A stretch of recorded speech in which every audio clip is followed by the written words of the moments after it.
Real में धन है। उसी को जब आप किसान जब अनाज पैदा करता है, यदि वो 1 क्विंटल अनाज पैदा करता है, उसको यदि 2500 रुपया उसकी कीमत रखी गई है, तो उसे जब 2500 रुपया मिलता है तो उसने जो अनाज कमाया है वो 2500 रुपए का कमाया है, पैदा किया है। कितने रुपए का? 2500 रुपए का। लेकिन उसे मिलता 2500 रुपए के बैंक नोट है। पर चलना तो 2500 में है। फिर वही कल मैं फिर आपको कह रहा हूं, 15 रुपया बराबर 1 तोला सोना, ये असल कीमत है भारत के रुपए की। यानी कि इसका मतलब समझिए आप, यानी कि क्या होता है, जब आप 15 रुपया कमाते हो तो आपके खाते में जब 15 रुपया जमा होता है तो बैंक 1 तोला सोना सुरक्षित रखता है आरबीआई में। आई बात समझ में? जब आप 15 रुपये कमाते हो तो बैंक 1 तोला सोना रखता है आरबीआई में, और यदि 1 तोले सोने की कीमत 1,20,000 रुपए के बैंक नोट है तो छाप लेता है 1,20,000 रुपए के नोट। 15 रुपए रखे थे, इसको आप दूसरे एंगल से ले लीजिए, 1,20,000 थोड़ा कंफ्यूजन में हो जाएगा। हम इसे अगर 1.5 लाख मान लेते हैं, सोने का रेट 1.5 लाख मान लिया प्रति तोला, तो जब 15 रुपया भारत का जमा होता है बैंक में तो 1 तोला सोना आरबीआई में जमा होता है और 1.5 लाख रुपए के नोट छाप लिए जाते हैं। तो 15 रुपया और 1.5 लाख का कोई कंपैरिजन नहीं है। यानी आपको असल में 1.5 लाख रुपए के बैंक नोट मिलने चाहिए थे। फिर इसका सलूशन क्या है? इसका सलूशन है रुपए का मानक तय करना। सर वो तो देखिए, अब भारत सरकार को हम कैसे चैलेंज करें इसमें? भारत सरकार है ही नहीं, कहीं पर है ही नहीं भारत सरकार। सर इंडियन गवर्नमेंट नहीं, सेंट्रल गवर्नमेंट बोलिए आप। इंडियन गवर्नमेंट कहीं है? बताओ आप, कहाँ दफ्तर है भारत सरकार का? कोई दफ्तर बताओ आपने आज तक अपने जीवन में आपने कभी भारत सरकार दिखा है?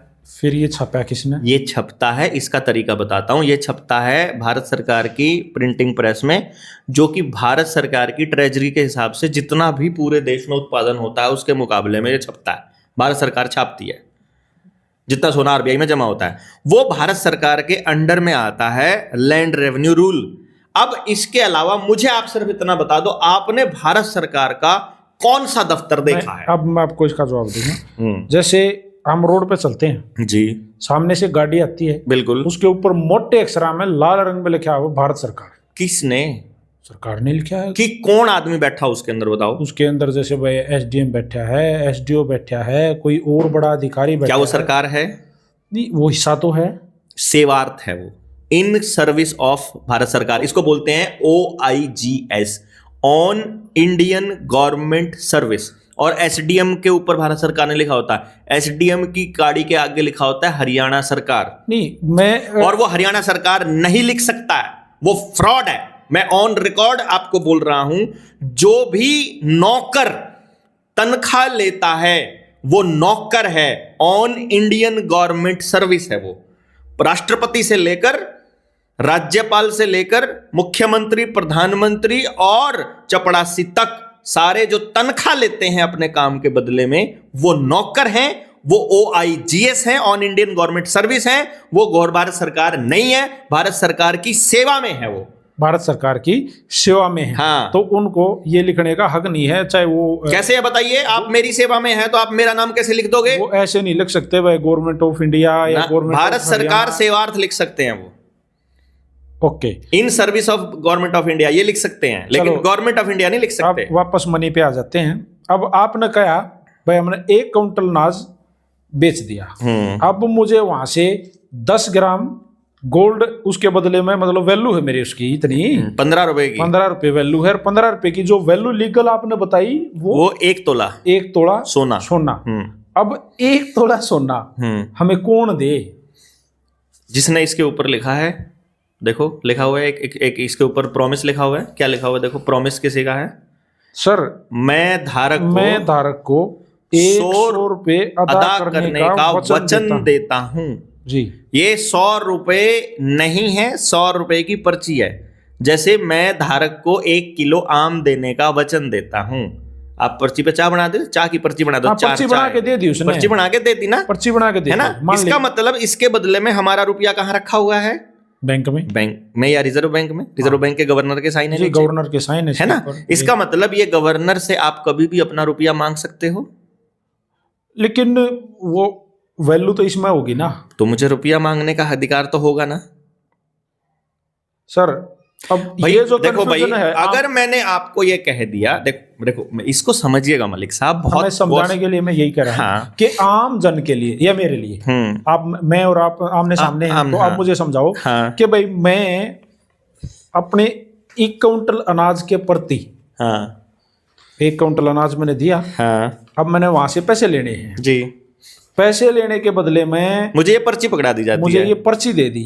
और आप कह रहे हो कि भाई मैं अपना रखा हुआ गोल्ड मेरा है वो मेरा है। जैसे मैं कह रहा हूं कि रुपया मतलब गोल्ड, आप इसको मान नहीं रहे या कोई आम नागरिक मान नहीं रहा, वो तो मैं क्या कहने की कोशिश कर रहा हूं दोस्तों, आप एक काम करो, कुछ भी मत करो, एक एप्लीकेशन लिख करके बैंक के मैनेजर को आरबीआई के नाम पे जहां आपका खाता है, सिंपल एक बात लिखो, टू दी गवर्नर, यानी governor reserve bank of India, Bharat सरकार, या जो भी मतलब लिखो, विषय लिखो अपने 100 रुपए के भुगतान करने के बारे में, और नीचे लिखो मैं आपसे विनम्र निवेदन कर रहा हूं कि मेरे पास ये 100 रुपए का नोट है जिस पर आपका वचन लिखा हुआ है कि मैं धारक को 100 रुपए का अदा करने का वचन दे रहा हूं, तो मैं अपना नोट आपको जमा कर रहा हूं, जिसकी फोटोकॉपी मैंने अपने घर पे रखी हुई है।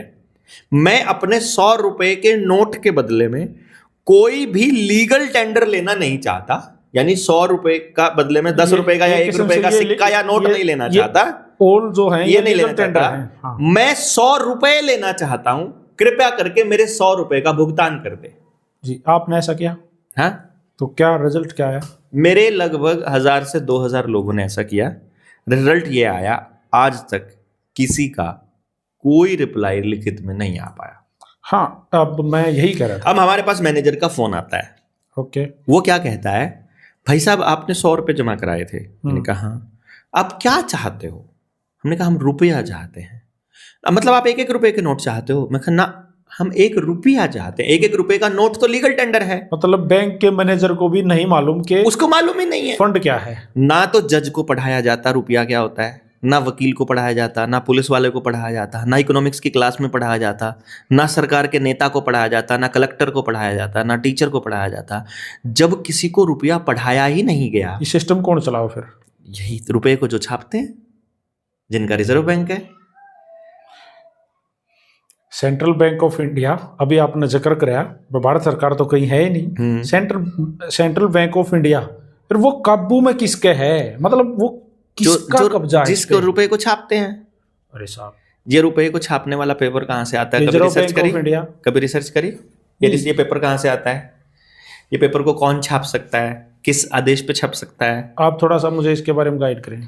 पूरी दुनिया के, मैं सिर्फ भारत की बात नहीं कर रहा हूं दोस्त, पूरी दुनिया के किसी भी देश में जहां भी ये पेपर करेंसी छपती है, वो रिजर्व बैंक के अंडर में छपती है, उसी देश का रिजर्व बैंक। जैसे नेपाल जाओगे, reserve bank of Nepal, Pakistan जाओगे, रिजर्व बैंक ऑफ पाकिस्तान, आप अमेरिका चले जाओगे, फेडरल बैंक ऑफ अमेरिका, उसके अंडर में छपती है। और वो रिजर्व बैंक किसके अंडर में है? उस फैमिली का नाम है रॉथस्चिल्ड फैमिली।